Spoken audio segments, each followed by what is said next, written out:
जो गुजर गया उसे याद मत करो, मुकद्दर में जो लिखा है उसकी फरियाद मत करो।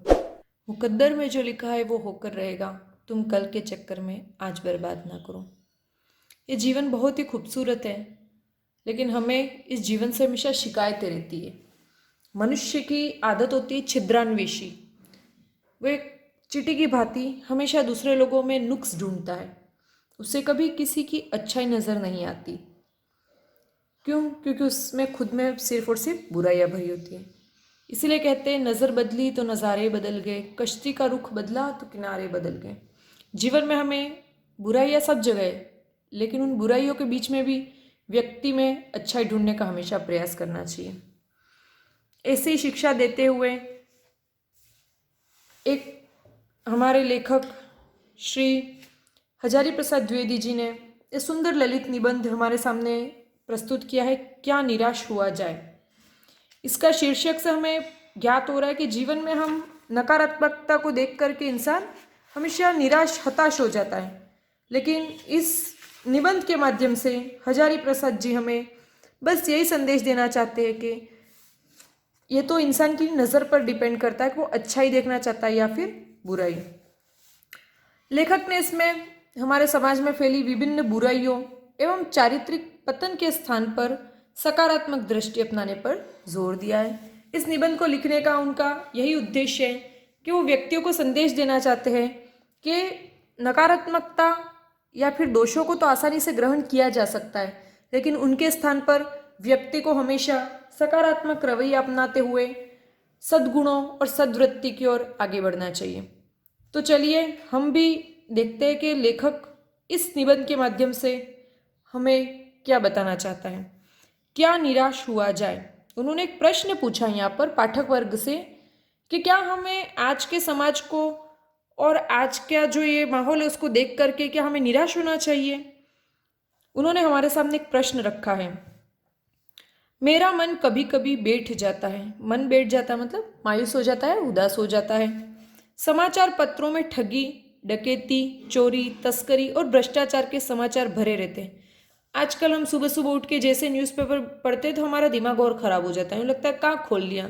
कारण क्या है कि आजकल के जो समाचार पत्र हैं उसमें हमें ठगने की, डकैती, चोरी, तस्करी, भ्रष्टाचार, ये सारी बुरी बातों के ही संबंध में हमें पता चलता है कि कहीं पर क्या हो रहा है, कहीं पर क्या हो रहा है। पूरी दुनिया के हर एक हिस्से में कहीं ना कहीं कोई ना कोई दुराचार फैला हुआ है। आरोप प्रत्यारोप का कुछ ऐसा वातावरण बन गया है कि लगता है देश में कोई ईमानदार आदमी ही नहीं रह गया है। आरोप प्रत्यारोप, एक इंसान किसी पे दोष लगाता है और सामने वाला उस पर दोष लगाता है, तो आरोप और उस आरोप के विरुद्ध आरोप लगाया जाता है। सब जगह यही माहौल है कि एक दल दूसरे दल को या एक विचारधारा वाले दूसरे विचारधारा वाले को नए नए आरोप गढ़ते रहते हैं। वो उनका सामना करते हुए सामने वाले दल पर वैसे ही बुरे बुरे आरोप लगाते हैं। तो ऐसा लग रहा है कि मानो देश में कोई ईमानदार आदमी रह ही नहीं गया है। ईमानदार का विलोम होता है बेईमान, है ना। हर व्यक्ति संदेह की दृष्टि से देखा जा रहा है। हम आजकल जिसे भी देखते हैं हमें उस पर एक संशय रहता है। जो जितने ही ऊंचे पद पर हैं उनमें उतने ही अधिक दोष दिखाए जाते हैं, और अगर कोई इंसान किसी अच्छे ओहदे पर है या कोई अच्छी सफलता हासिल करता है तो भी हम उसमें कोई ना कोई नकारात्मकता ही ढूंढते हैं। हमें लगता है कि हो सकता है उसने घूस दे के वो पद प्राप्त किया होगा, या फिर उसने धोखाधड़ी करके वो चीज प्राप्त की होगी, वो सफलता। तो हमारी दृष्टि ही ऐसी बन गई है। एक बहुत बड़े आदमी ने मुझसे एक बार कहा था कि इस समय सुखी वही है जो कुछ नहीं करता। लेखक बोल रहा है कि उससे कोई एक बहुत बड़ा आदमी मिला था और उसने कहा था कि अभी वर्तमान युग में अगर किसी को सुखी रहना है तो उसके पास वो अगर कुछ नहीं करे तभी वो सुखी रह सकता है। जो कुछ भी करेगा उसमें लोग दोष खोजने लगेंगे।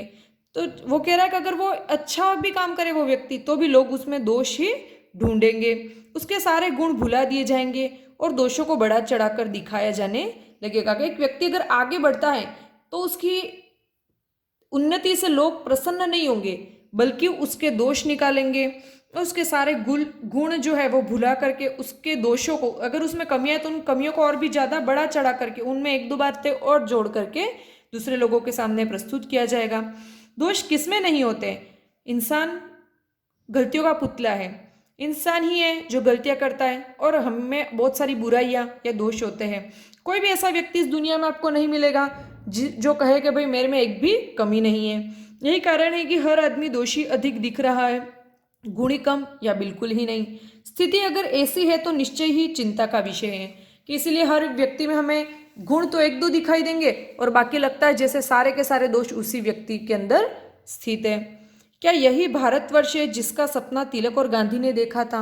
अब यहाँ पर लेखक चिंता प्रकट करते हुए कह रहा है कि क्या ये वह भारत है जिसके लिए तिलक और गांधी ने अपना संपूर्ण जीवन समर्पित कर दिया?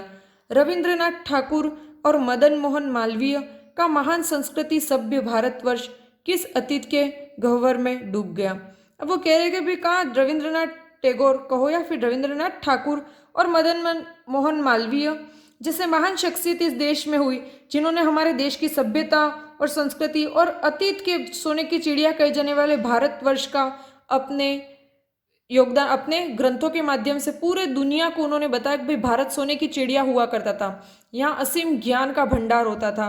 और कहाँ ऐसा महान देश आज गह्वर में अर्थात दुर्गम स्थान में डूब गया, ऐसा लग रहा है मानो वो गहरे किसी गड्ढे में डूब चुका है।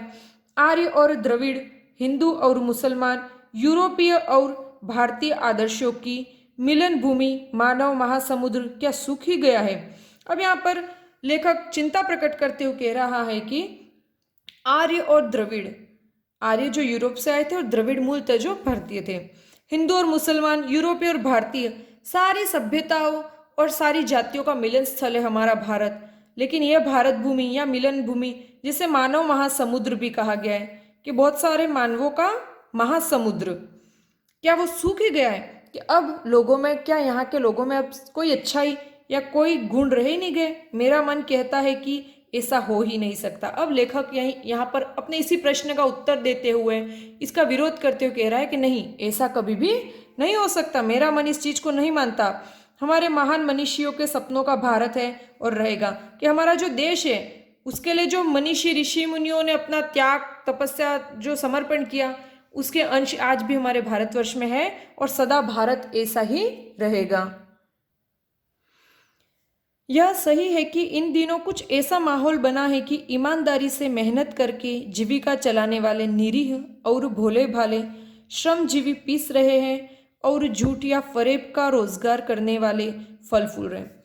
हाँ, थोड़ा प्रासंगिक जो माहौल है उसके अकॉर्डिंग यही हो रहा है कि जो ईमानदार है, जो मेहनत करता है और अपनी आजीविका चलाता है, वो निरीह है, वो भोले भाले, बिल्कुल जो मासूम लोग हैं, ऐसे श्रमजीवी जो श्रम करके अपना जीविका चलाते हैं, मतलब जो मेहनत मजदूरी करके अपना पेट पालते हैं, ऐसे लोग तो पीसे जा रहे हैं। मतलब उन लोगों के साथ अन्याय हो रहा है, उनका शोषण हो रहा है और इसके विरुद्ध जो लोग झूठ और फरेब मतलब धोखेबाजी जालसाजी करके जो रोजगार करने वाले अर्थात जो अन्याय से चलने वाले जितने भी काम धंधे हैं वो फल फूल रहे हैं, जबकि ईमानदारी से चलने वाले जितने भी रोजगार है वो आजकल मंद पड़ गए।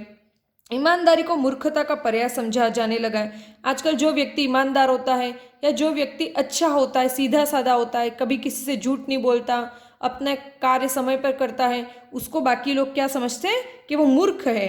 सच्चाई केवल भीरू और बेबस लोगों के हिस्से में पड़ी है और जो व्यक्ति हमेशा सच बोलता है उसको बाकी लोग समझते हैं कि तो बेबस है या फिर डरपोक है। भीरू का मतलब डरपोक, कायर। ऐसी स्थिति में जीवन के महान मूल्यों के बारे में लोगों की आस्था ही हिलने लगी है। और जब सारी जगह अपन आसपास ऐसा ही माहौल देखते हैं तो बाकी लोगों का भी सत्य, अहिंसा, अचौर्य, अपरिग्रह या फिर जितनी भी अच्छाइयाँ है, सत्य, हमेशा हमें कभी भी चोरी नहीं करनी चाहिए, झूठ नहीं बोलना चाहिए, दूसरों की मदद करनी चाहिए, परोपकार, परहित, इतने महान महान जो गुण हैं उनको, उन पर जो लोगों की पहले आस्था हुआ करती थी कि हमें हमेशा सही बोलना चाहिए, हमेशा लोगों की मदद करनी चाहिए, और ये जितनी भी अच्छाई की बातें थी उनसे लोगों का मन अब उठने लगा है, या फिर उनके मन में जो आस्था थी इन अच्छाइयों के प्रति, या जो लोग डरते थे पाप और पुण्य का, जब जैसे उनमें अपना अपना महत्व था कि पाप से लोग डरते थे और पुण्य अर्जित करना चाहते थे, आज के ज़माने में वो नहीं रह गया है। भारतवर्ष ने कभी भी भौतिक वस्तुओं के संग्रह को बहुत अधिक महत्व नहीं दिया। हमारे यहाँ पर अपरिग्रह की स्थिति थी, अर्थात यहाँ पर भौतिकता या फिर ये जीवन के लिए जो सुख सुविधाएं थी उनको इकट्ठा करना हमारे लिए जीवन का ध्येय कभी रहा ही नहीं था। उसकी दृष्टि से मनुष्य के भीतर जो महान आंतरिक गुण स्थिर भाव से बैठा हुआ है वही चरम और परम है। हमारे यहाँ पर जो हमारे अंतस मन में या हमारी आत्मा में जो भाव है या कह के जो हमारे गुण है व्यक्ति के, उन्हीं वही चरम है और परम है, अर्थात उन्हीं का सबसे ज्यादा महत्व होता था।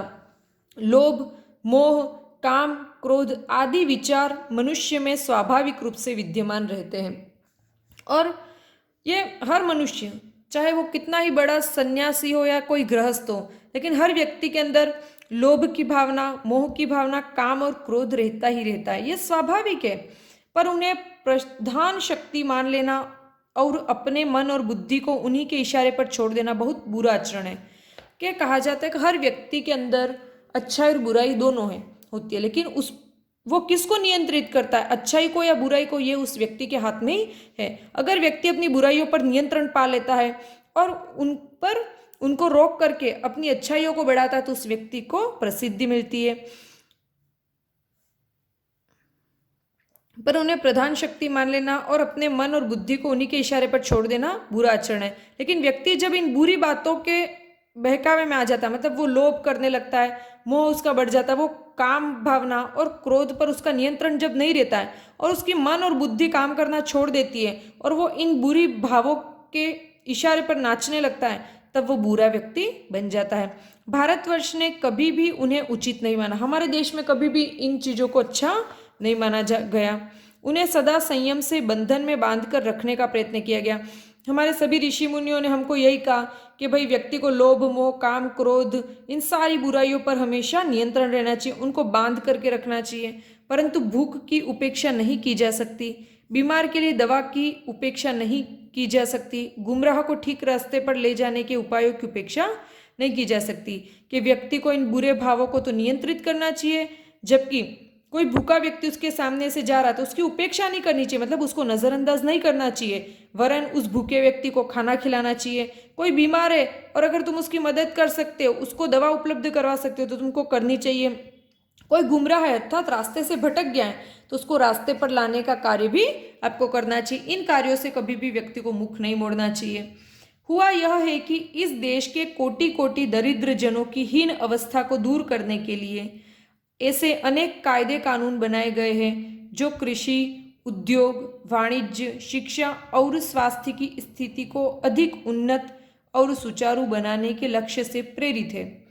अब यहाँ कह रहे कोटि कोटि, मतलब हमारे देश में करोड़ों लोग ऐसे थे जो दरिद्र जनों की हीन अवस्था को दूर करने के लिए ऐसे अनेक कानून कायदे बनाए गए कि हमारे देश की सरकार ने जाना कि हमारे देश का एक बड़ा तबका जो गरीबी रेखा से नीचे जीवन यापन कर रहा है, उनकी हीन अवस्था मतलब उनकी गरीबी की अवस्था को दूर करने के लिए कायदे कानून बहुत सारे बनाए गए जो कृषि के लिए मतलब कि खेती के लिए, उद्योग, वाणिज्य, शिक्षा और स्वास्थ्य की स्थिति को और अच्छा बेहतर बनाना चाहते हैं और सुचारू बनाने के लक्ष्य से प्रेरित हैं कि वो सर्वांगीण विकास चाहते हैं इन गरीब लोगों का। परंतु जिन लोगों को इन कार्यों में लगना है उनका मन सब समय पवित्र नहीं होता, अर्थात जिन लोगों पर ये भार है कि जिनका ये उत्तरदायित्व बनता है कि वो अपने देश के गरीब लोगों की मदद करे या वो गरीब लोगों तक सरकार के द्वारा जो दी जाने वाली सुविधाएं हैं वो सुविधाएं पहुंचाए, लेकिन वो सारे लोग अच्छे नहीं होते, अर्थात वो उन सुविधाओं का गरीबों में तो वितरण नहीं करते बल्कि अपने स्वार्थ के लिए उन चीज़ों का प्रयोग करते हैं।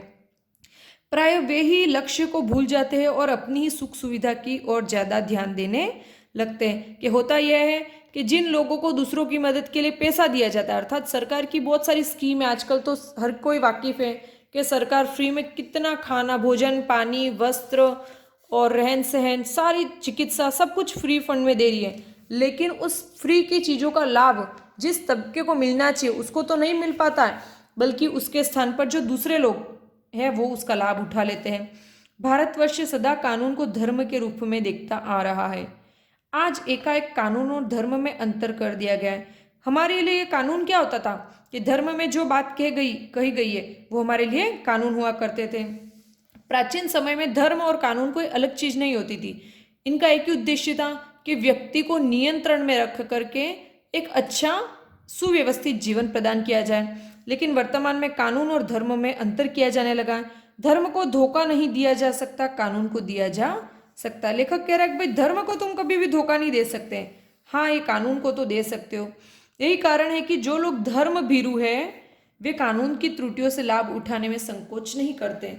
जो लोग धर्म भीरू मतलब धर्म से डरते, देखो व्यक्ति कितना भी पढ़ा लिखा होगा लेकिन अगर बात धर्म की आ जाती है तो वो वहां पर पीछे हट जाता है। अर्थात धर्म ही ऐसी चीज है जो हमारे देश में लोगों को चलाए हुए है, क्योंकि धर्म के कारण ही लोग कुछ भी करने से डरते हैं। कानून की तो वो ऐसे ही उल्लंघना करते हैं, या कानून में जो नियम कायदे हैं उनमें वो कमियां निकालते हैं और उन कमियों से लाभ कैसे प्राप्त किया जाए वो उनको अच्छी तरीके से आता है। इस बात के पर्याप्त प्रमाण खोजे जा सकते हैं कि समाज के ऊपरी वर्ग में चाहे जो भी होता रहा हो, भीतर भीतर भारतवर्ष का अब भी यह अनुभव कर रहा है कि धर्म कानून से बड़ी चीज है। कि जो लोग बहुत ही अमीर है, क्या कह सकते हैं ऊपरी वर्ग, जो हर तरीके से सुख संपन्न है, उन लोगों को छोड़ दिया जाए तो बाकी भारतवर्ष के भीतर भीतर कह सकते हैं मिडिल क्लास और लोअर मिडिल क्लास लोग जो है उनके लिए धर्म जो है वो कानून से बहुत बड़ी चीज है। अब भी सेवा, ईमानदारी, सच्चाई और आध्यात्मिकता के मूल्य बने हुए हैं कि आज भी उन लोगों के लिए दूसरों की मदद करना, ईमानदारी से काम करना, सच बोलना और ईश्वर में विश्वास रखना, ये सारे उनके जीवन के नैतिक मूल्य हैं। वे दब अवश्य गए हैं लेकिन नष्ट नहीं हुए। क्या आजकल के भौतिकतावादी युग में वो ये सारे गुण दबे जरूर है लेकिन अभी तक नष्ट नहीं हुए। आज भी वह मनुष्य से प्रेम करता है, महिलाओं का सम्मान करता है, झूठ और चोरी को गलत समझता है। कि आज भी जो मनुष्य है वो दूसरे मनुष्यों से प्रेम करता है, सारी महिलाएं हमारे लिए सम्मान योग्य है और झूठ और चोरी हमारे लिए आज भी गलत चीज है और दूसरों को पीड़ा पहुंचाने को पाप समझता है। कि कहा भी गया है कि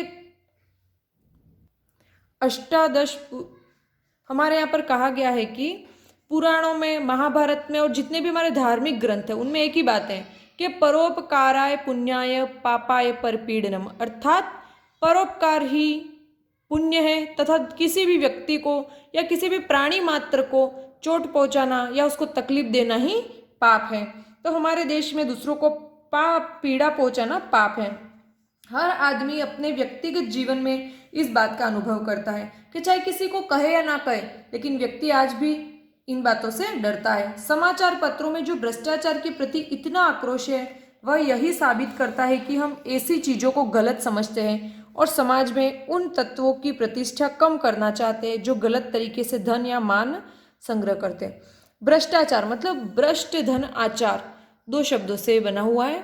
भ्रष्ट मतलब गलत है, आचार मतलब उसका तरीका, कि जो गलत तरीके से धनोपार्जन किया जाता है या कोई भी चीज जो गलत तरीके से प्राप्त की जाए उसको हमारे लोग आज भी कहते हैं कि वो बुरी चीज है।